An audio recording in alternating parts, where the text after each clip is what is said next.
Kasi iba-iba ang kulay na tinanim ko dito, guys. Iba-iba siya. Saglit lang. Charan!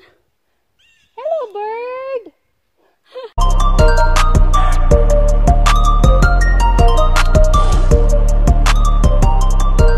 Hi guys! Kumusta na kayo dyan? Nandito pa rin ako sa aking garden at kukuha tayo ngayon ng potato, guys. Ayan o. Ito yung kukunin ko na potato kasi parang ano na siya, natutumba na yung halaman niya ba, yung mga dahon-dahon niya. Ayan. So ito yung kukunin ko. So tara, ito yung pang lunch namin ngayon, potato, purple potato, at gagawin ko siyang fries.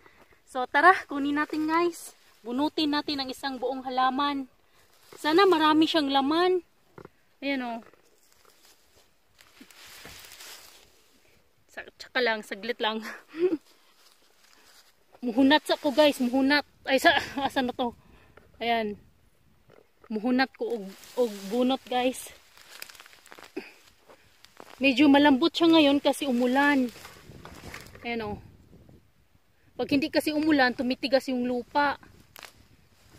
Ayan. Taran! So ito na yung purple potato natin. Ganito na siya kalaki. Diba? Pwede na. Ayan o. Ang sarap nito i-bake. Pero yung malalaki i-fried ko. Yung sa akin bake lang. Kasi parang nasarapan ako pag bake eh. Ito kinain ng aming hulaan nyo. Kinain ng aking manok. Ayan o, kinagat. Ayan, kaya ayaw na ayaw ko dito sa garden. Yung aking mga manok na nandito. Kasi madami silang nadadamage. Na mga potato plant. Ayan o. Lalaki na. Lagay ko dito guys. Sa ice cream pail. Dinatanggal ko rin yung maliliit. Naku, ang dami palang kagat na ng manok dito. Ayan o. Isang buong potato.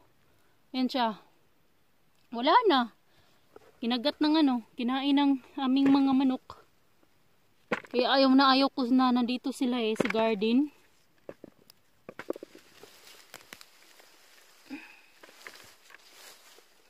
Ayan. So yan lang yung ginagawa ko dito. Nag-harvest.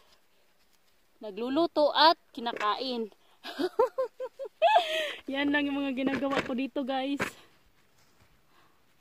Daming pang maliliit oh. Sarap nito. Bake. Yan.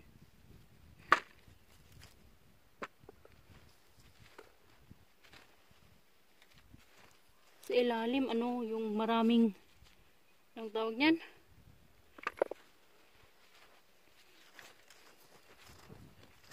Maano pa, hindi siya basa. Ayan o. Diba dry siya? Kasi umulan sa ilalim. Ayan, basa yung soil dito sa ilalim. Ayan. Pero sa ibabaw. Tapos pero sa ilalim, hindi. Ayan o, tuyo siya. Bukagay ang yuta.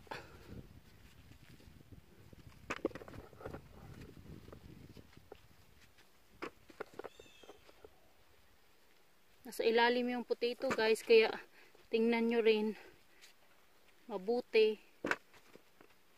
Ano, hukayin nyo sa ilalim.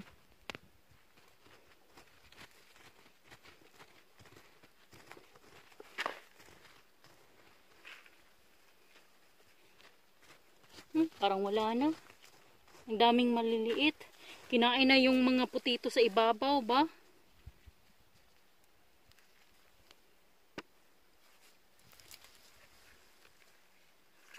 Dalhin ko to mamaya sa aking manok. Kasi gustong gusto nila to papakin oh. Ang daming maliliit oh. Yan ang mga ganito. Gustong gusto nila papakin yan. Kaya bibigay ko yan mamaya. Yung kagat ng ano. So ito na siya guys. Ayan oh. Medyo maliliit pa siya. Pero pwede na, di ba? Pwede na siyang makain. So tara, harvest tayo ng carrots. Mag-harvest din ako ng carrot. Kasi medyo yung carrots ko namumulaklak na yung iba eh. Yung iba-ibang kulay. Ito hindi pa, okay pa yan. Napabayaan lang na ganyan kasi nasa ilalim naman siya. Ito yung medyo malalaki na carrot. At saka ibang kulay nito guys. Iba-iba ang kulay nito. Kaya tingnan natin. Bunutin natin siya. Ito. Ayan o. Klaro ba? Malaki na siya. Kulay nito ay dilaw. Yung parang light orange siya. Tingnan natin yung iba. Kasi iba-iba ang kulay na tinanim ko dito guys. Iba-iba siya. Saglit lang. Tcharan! Hello bird! Yung ibon. Titit! Ayan o. Ang laki! Wow! Ang laki niya guys. Tingnan nyo.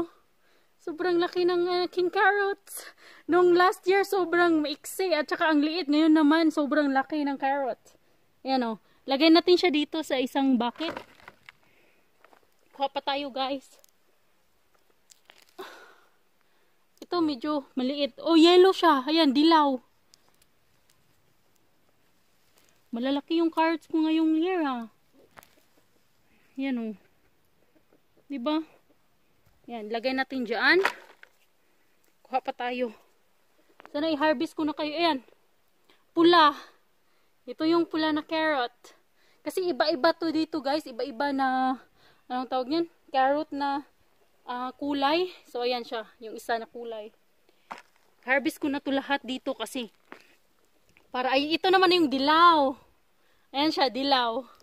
Diba? Yellow. Yellow carrots. Para siyang parsnips. Ayan o. Diba? Malaki na siya o. Tanggalin natin lahat. Dilaw din. Ang sarap nito guys. Eh, ito maiksi. Parang hindi tumubo. Ito naman.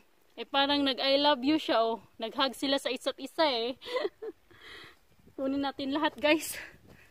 Ang aking carrots dito. Ito naman ang aking purple. Purple carrots. Ayan siya, purple. Iba-ibang kulay. Yellow. May pagka yellow orange. Ayan. Pareho lang din. Dilaw. Dilaw. Dilaw. Dilaw. Oh, maraming dilaw ako ah. Ayan oh. Maraming dilaw na tumubo. Yan siya. Lagay natin dito guys. Sa makulay ang aking carrots. Yan siya. Diba? Sobrang ganda mag-harvest. Binubunot mo lang ang lambot ng lupa eh. Yung maliliit, dinatanggal ko na rin. Yung maliliit para malinis ko na. Yan o. Malalaki siya ngayong year na to.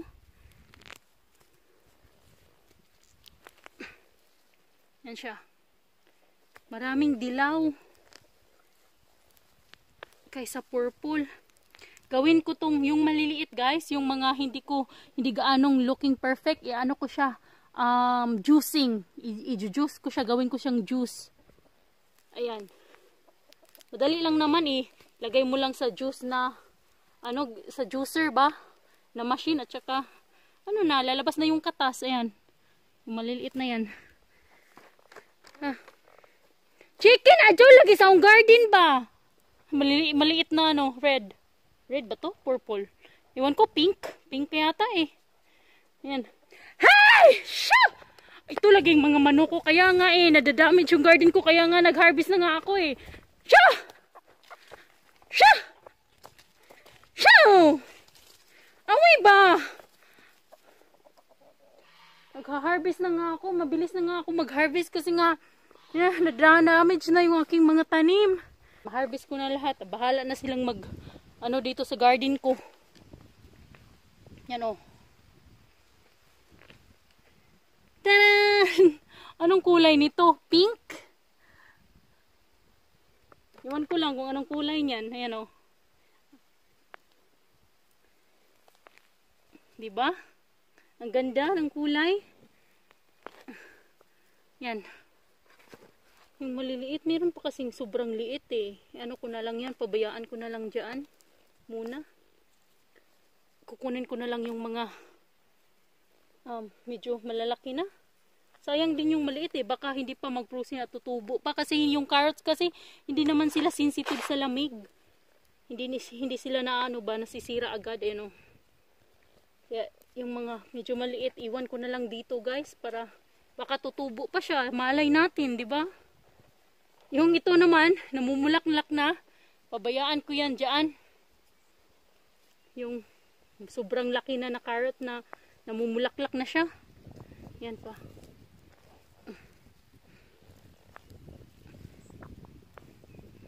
Ang dami! Yay! Sarap.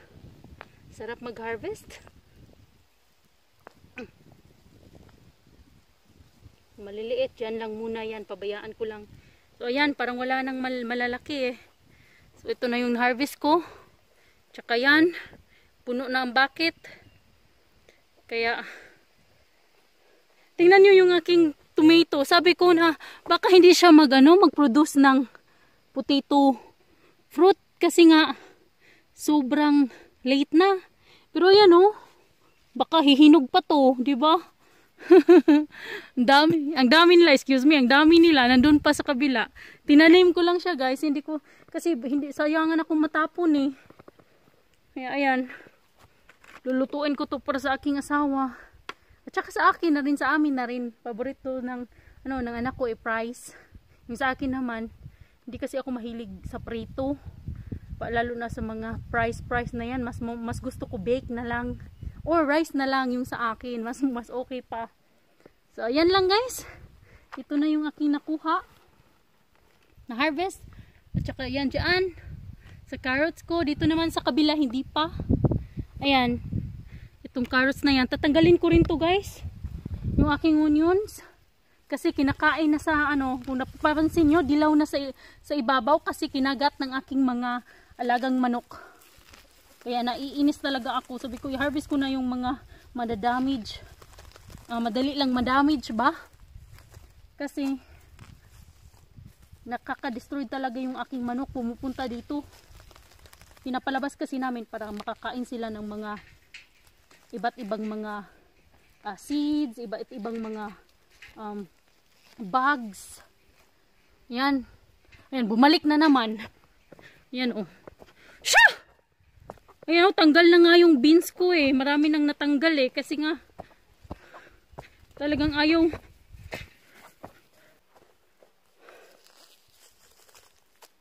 Tanggalin ko na yung aking mga sibuyas dahon guys. Lahat na para hindi na nila makagat at saka hindi na ako ma-stress dito sa aking sibuyas dahon na wala nang ibabaw. Nanilaw na dahil sa kagat nila oh. Ayan, kinakagat-kagat nila yung sa ibabaw. Sabi ko, harbisin ko na lahat eh. Para wala na, para makapunta na sila dito. Kasi yung naman, yung potato na sa ilalim, hindi nila nadadamage. Yung carrots naman, hindi rin. Yung iba na madadamage nila, na nasa ibabaw mag-grow, tanggalin ko na para hindi ko na sila babantayan parati. Bahala na silang sa garden ko eh. Maghanap ng mga bugs. Dito kasi sila parati sa garden ko. Iwan ko ba kung saan yung bawal, doon talaga sila din pupunta. Kaya bersin ko na to, tapos ilagay ko sa freezer.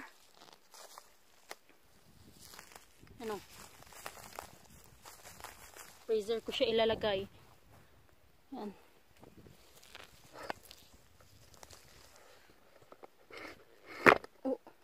Sorry guys.